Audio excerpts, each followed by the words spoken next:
Hi, my name is Jasmine Porter and I am completing the Module 3 discussion video. So the vignette I chose is Vignette 3, which is when I have, in this scenario, I have an engaging station-based learning session, but I need to accommodate a student with a physical disability who has trouble rotating and another student whose behavior plan requires a movement break every 15 minutes. So my interpretation is that the core lesson is strong, but the physical transition and timing needs to be intentional and differentiation so that each student can participate without feeling singled out. So to solve this, I'm modifying the classroom design and procedure. So instead of having the students physically rotate to tables, I'm going to rotate the materials instead and have them pass from group to group. Sorry, I have my dog that came up. So this supports my students' physical disability seamlessly.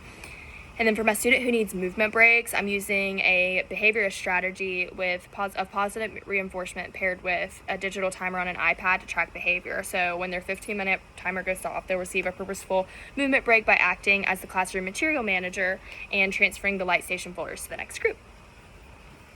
So I'm gonna role play the situation. Okay. So this is me looking at my student.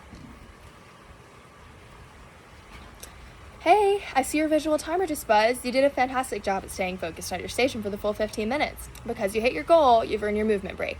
And you used your strong muscles and pick up the green folder on your table and walk it over to group 3 for me. Thank you for being such a big help today. So that's me talking to the kid who needs a break every 15 minutes.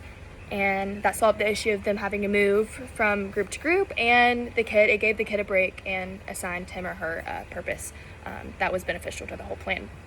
So from a legal and ethical standpoint, this approach directly fulfills my duty to provide a least restrictive environment by honoring the students' specific accommodations. After the lesson, I'll digitally document the students' behavior and tracking for our data records. So the strategy perfectly balances structure and grace. It is in the explicit timing, clear procedures, and adherence to the behavior plan.